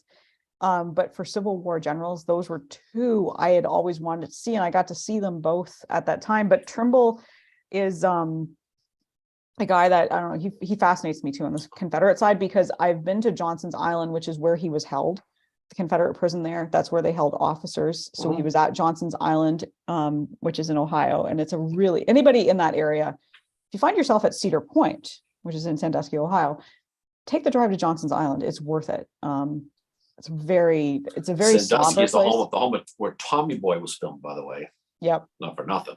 Yeah, it's also Cedar Point's pretty cool too. Yeah, Tommy Boy's better. But Lisa's going to be there too, so that's pretty cool. But Trimble, the movie does him raw too. He's gonna be over there with Ewell's guys, but he does come in Lane and Lawrence's, those two brigades at Pickett's charge, and that is true.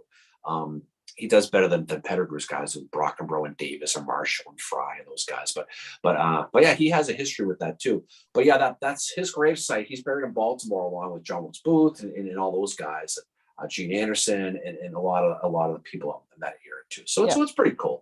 But yeah, no, so we'll we're doing that thing this weekend, but we're going to be doing. We'll definitely do another one. We'll do one on the at the 160th as well, probably at Fourscore again too. So Lisa's going to be at the Gettysburg Heritage Museum on the 1st and 2nd of July. MJ's going to be there as Cushman at Unity Park. Hey, Travis is on here. Travis is one of our Gettysburg friends too. No, he's a good dude. Travis, he knows his stuff too. Andrea mentions controversial debate started immediately pretty much after the war. It didn't take 160 years later with keyboard warriors.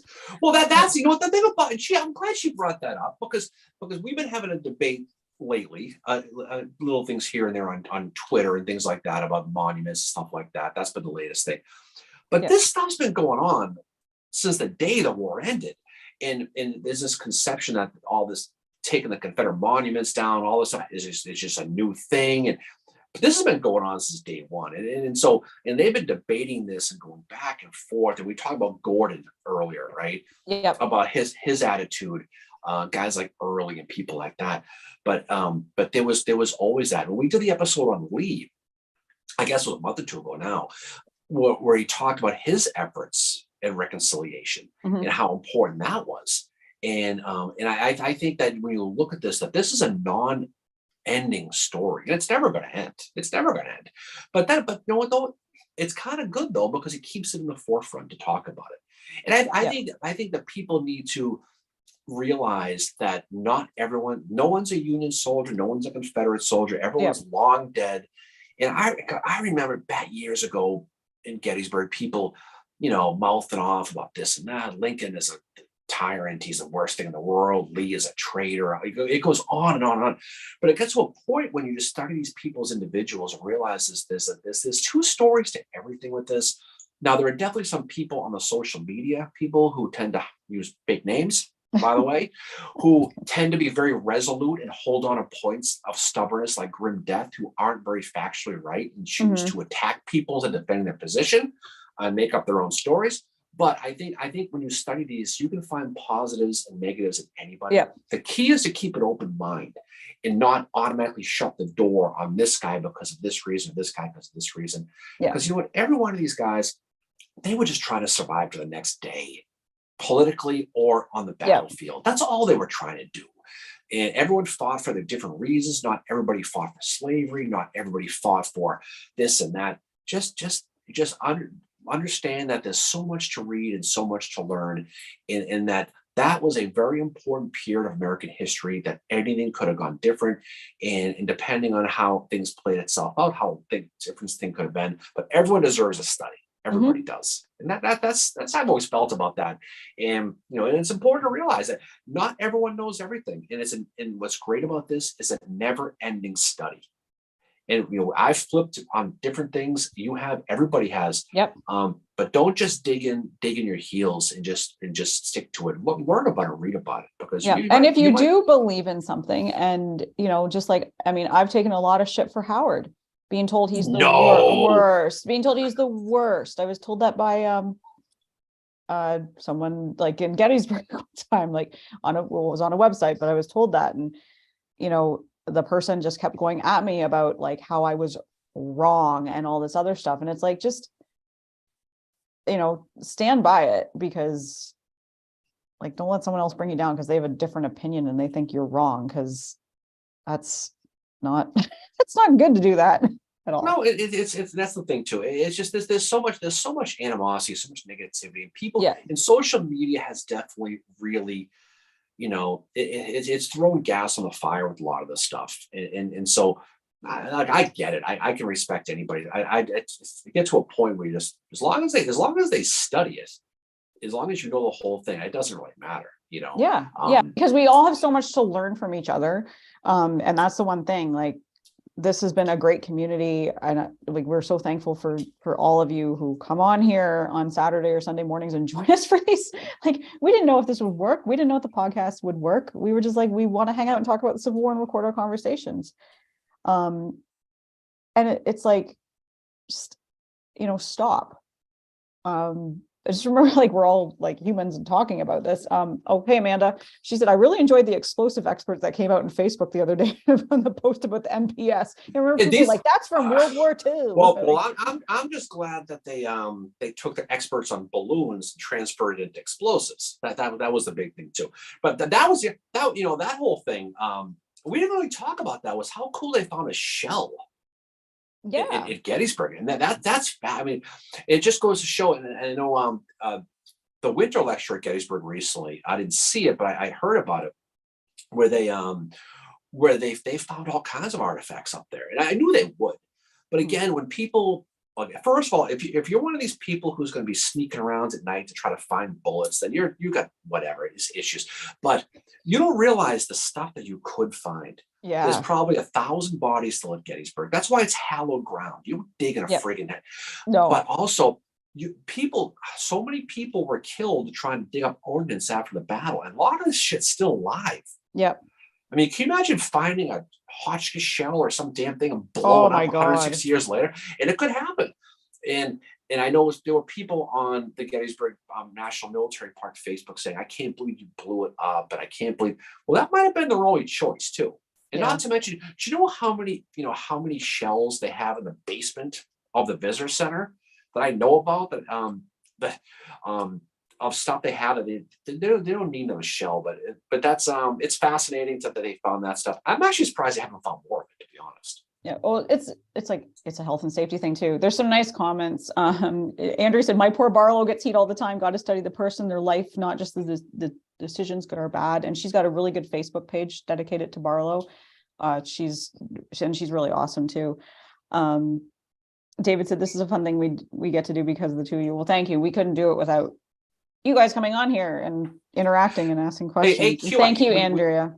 Andrew, we talked about this before you jumped on today. We went. I told you, we sent you that picture. We went to go visit Warren's grave in Plymouth. The great grandfather there of your boy Barlow. Yeah, and that was pretty cool. That was cool. That was fun. Yeah, and Elsie said, it's so corroded. How could you safely get the fuses out? Like, that's like, it's just all like, it's all like they had to explode it. Oh, they closed the whole state of Pennsylvania for that. I don't know if you saw what they closed off. Wayne right now, they closed everything off.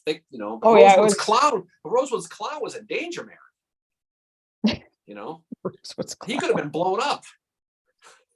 So bad. but that's pretty cool. But I know, when they found those remains not too long ago, God, I guess it's been 30 years now, over at the railroad cut. Yeah. And for the longest time, there was a flag that was put there, a little tiny flag that someone would replace when the weather took it out. And I haven't seen it lately, but that's a lot of it. But there's so much stuff, and like I said before, the a Gettysburg, and Antietam, a Stones River, or Franklin. Every one of these places, it's hallowed ground because there are still soldiers buried there. People, and I've said this before. People, there are people who came to Pennsylvania to fight in the Civil War for either side, who came and they never left, and they're still there. And for a lot of these people, their families never knew what happened to them.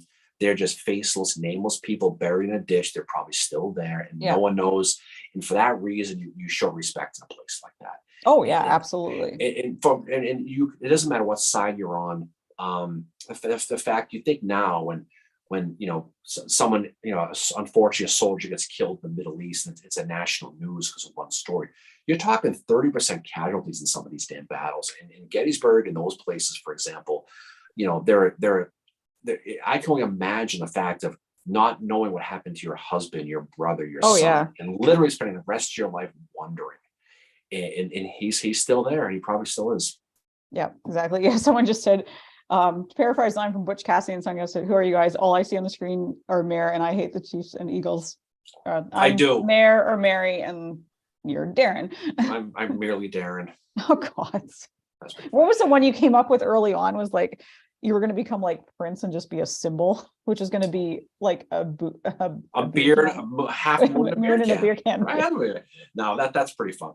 But that's pretty fun. No, so we have a lot of fun with this. But what's great about it is looking at this Civil War as a big picture, and how, and that's the one thing that Shelby Foote said right in his Ken Burns, who's in Gettysburg this weekend, by the way, Mary. Ken Burns is there. He's even shorter than you, and that says a lot. Is he really? I think so. I think he's little. I met him once years ago in Boston. I remember him being little, and I'm only 5'9", 5'10". I remember him being little. So maybe I'm wrong. Maybe I could be wrong on that, but I remember him being little. But in any case, you can't understand today's politics and history without studying the Civil War. No. And that's true, because a lot of it still goes from that. And a lot of the anybody who's been in the South, if you go, whenever you go down, if I go to South Carolina, or I used to live in Texas for a while, when they find out where you're from, the first thing they're going to say is, "Oh, you're a Yankee." It's always the first thing they say. And it's front of mind. And so it's important to understand the plight of people on both sides. We have fun with our Sherman memes. We have fun with our stuff. We still have fun with it, but we still, like, I think, there's that fine balance between having fun and still being respectful. And I think everybody on here does that. I mean, these guys fighting in the war, they laugh too. They have their own fun. I mean, remember the Mud March, where the Confederates had signs the poor Union soldiers had to read, right? Yeah. They're going on the Mud March. Yeah.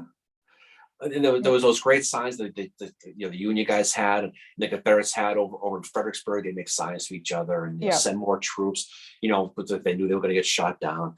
But you have to understand this. There's two teams on the field here, and you can't imagine how that otherwise. You have to look at it that way. It's important. Yeah. You get kind of, I don't want to say melodramatic with this, but you have to realize that, and you have to, like I said before, this thing, you have to study this stuff with an open mind. Yeah. And you have to look at the fact that these people aren't heroes, monsters. There's always something in between, no matter how you look at it.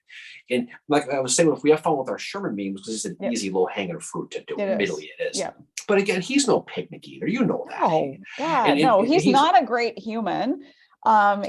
He's good militarily. I don't think he's not as good as Grant or Meade or Thomas at all. And I mean, I've talked about this a few times on here. Like Howard even said, like Sherman, when it came to battles, he kind of was like, ugh, like not. He could draw up a great thing on paper, but when it came to executing it, he just did not. And Howard kind of implies he didn't have what Grant had. He was a cult of personality, and Margaret Mitchell's book Gone with the Wind goes a long way. But again, he was a racist, capital R racist. He wasn't the best. He instead of fighting, he was a Meriwether. He wasn't a Tyson. He always flanked and bobbed and weaved Whenever he went straight on, he got his ass kicked, Kennesaw, Chickasaw, whatever. But again, he's somebody who, because of his total war, going through Georgia the way he did, probably did save lives because it expedited the end of the war. Again, you don't know what's going to happen with Lee at this time. You don't know what's going to happen to Appomattox, but all you know is you're trying to save lives in the big picture. But at the same time, you read a lot of Lee's Reconstruction stuff, his post-war stuff, and you realize the efforts he made from the Confederate side to help cool the fires of this, where he could have been like Early, or he could have been like so many of these guys. Yeah. Whenever people came to him, he always praised Reconstruction and cool and keep your head. And we're one country now. And it wasn't really until the Spanish-American War that they were, united again under one country. Fought a common enemy, and that's really when the real Reconstruction really began as far as that goes. But there's so much that goes into it. That's why it's important to study this stuff, Miranda said he always got his ass kicked by Claiborne. Sherman did, and that was that was one thing I got hit on social media for having that opinion, and that is my opinion. The person said to me, well, how could Claiborne have been Sherman's rival when Sherman never mentions that in his memoirs? Okay, first of all, you're not going to be like, oh, by the way, that Irish guy, he's my biggest rival and I'm scared of him. You're not going to mention that in your memoirs. But just for me, this is me looking at the sources, interpreting it in my own way. It's my opinion. I do think that, yes, Sherman's one big rival was definitely Nathan Bedford Forrest. He did say that, I don't care how much it takes, if it bankrupts the treasury or how many men get killed, I want Forrest gone. But I think equal to that is Claiborne, but he never mentions it.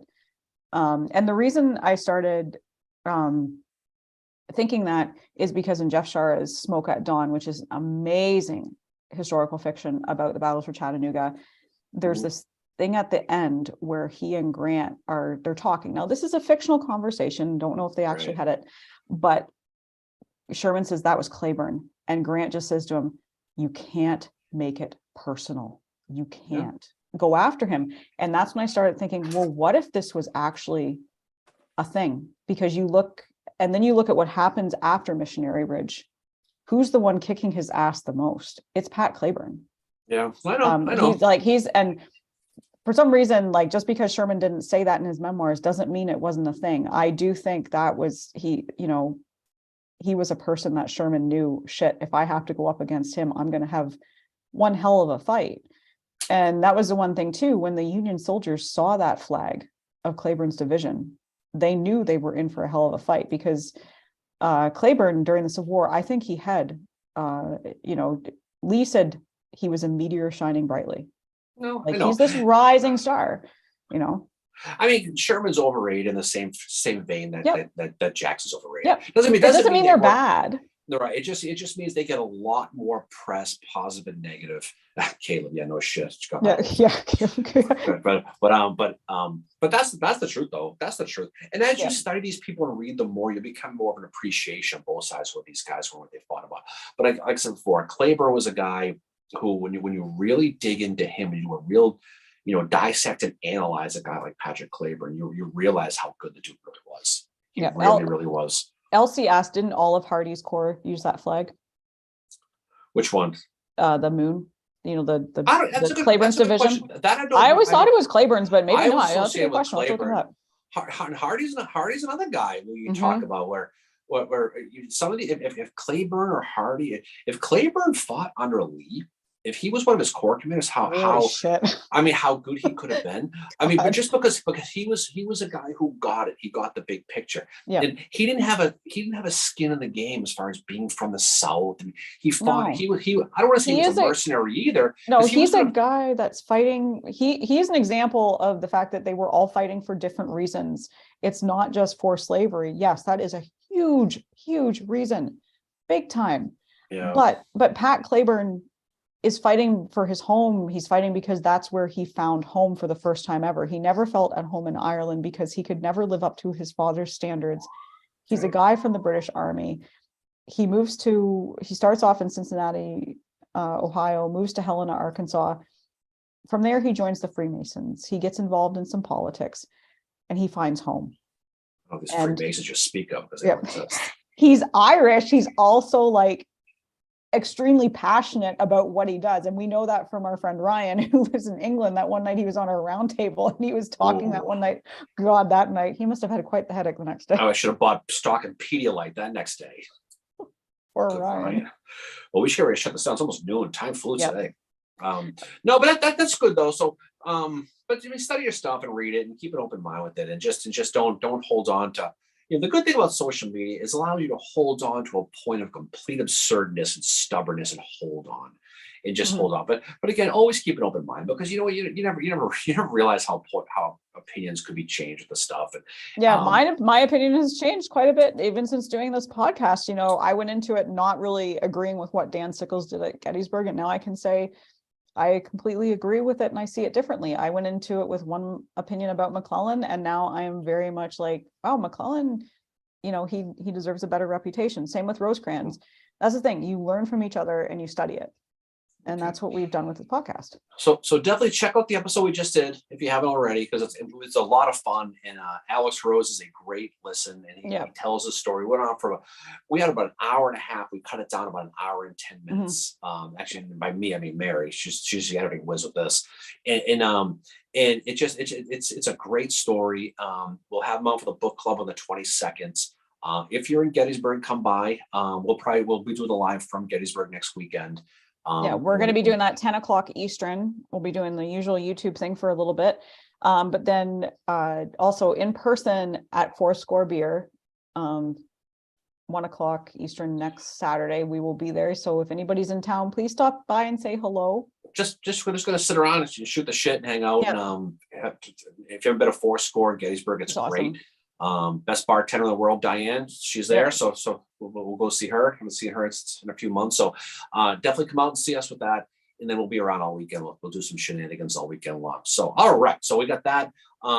Next episode we're going to be doing is on Robert Smalls. We're going to be doing the story of him with the planter, which is a great story. If you know your history with Charleston, him and his family sneaking out past Fort Sumter. So that'll be the next episode we do on this episode. That'll be dropping in probably about 2 weeks, right? Yeah, probably February 25th. So Elsie said we need a live from the mine. Oh, we should do that. That would be so fun. We'll get Fraz into it too. Oh God, we're gonna I don't know. We'll see how we're gonna be with a couple we'll see people next. That would be fun. We'll see how it goes. We'll play it by ear. But so we may have to just jump on for a little while. Yeah, we might jump on the YouTube for a little bit from the mine next weekend. Yeah, why not? Yeah, we might jump on from the battle. We'll see if we can work that. Because I know Facebook Live, you can just jump on from anywhere, but we've really gotten away from the Facebook Live. Oh, Jim Sam is on here. Yes. Hey, Jim. I know what beer you'll be drinking at the mine next weekend. Ain't that the truth? Lisa's gonna kill me. Yeah, you just made the list. All right, we're off. All right, guys, have a great rest of the weekend. Hopefully it's nice where you are. It's noontime here in the east and the sun is out, so we're going to try to enjoy the day. But have a great week. We will hopefully we'll see you in Gettysburg. Otherwise, we'll see you when we do this next week from Gettysburg. I'm sure we'll be doing lives all weekend. Why the hell? Yeah, yeah, we'll try to. We have a nice out. We're on the battlefield. But yeah, thank you everybody for joining us this morning and for joining us every Saturday to hang out and talk about Civil War. So, final words from me: Philadelphia 27, Kansas City 21. Final score ticket at the bank. I'm just gonna agree. So that's what it's going to be. So, all right, guys, enjoy the rest of your weekend. We will talk to you soon. Listen to the episode. Come to the book club. Come to Gettysburg. Be nice to your friends out there. Don't forget, there's two sides to every coin with the Civil War. Respect everybody's opinion. Have a lot of fun, and off we go. All right, guys, have a great rest of the week.